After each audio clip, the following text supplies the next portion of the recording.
ای عاشقان هر کس که بیند روی او آشفته گردد خوی او معشوق را جویان شود دکان او ویران شود. بله این بیت ها از جلال‌الدین رومی مولانا بلخی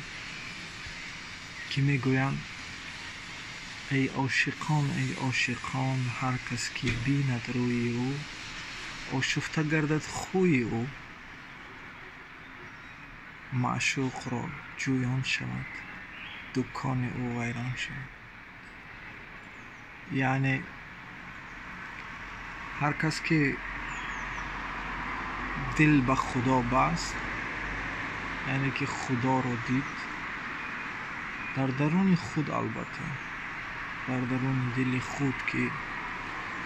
مهر او هویدا شد و پیدا شد،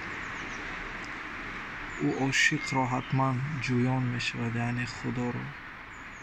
و دکان او ویران می شود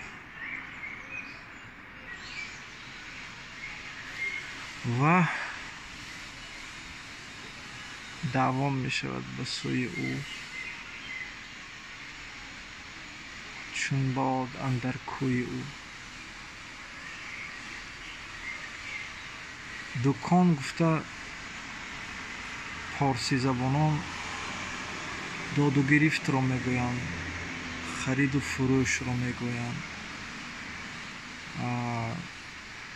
این دنیا را افاده میکنند، میگویند یعنی که تمام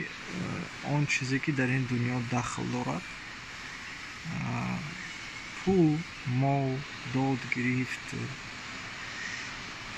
غرض این دنیا، یعنی که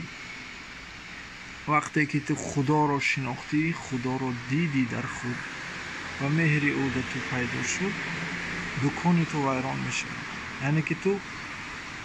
دیگر کار را با غرض انجام نمیدهی، یعنی که با اون فکری که با انجام این کار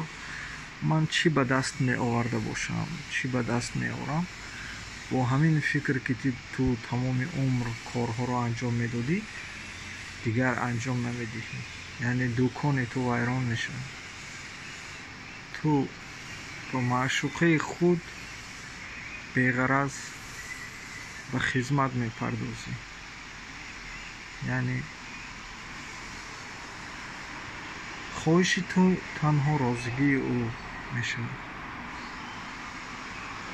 چرا که تو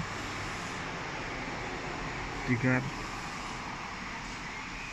پیشتره نیستی، تو دیگر غرض نداری، تو دیگر او را دوست می‌داری.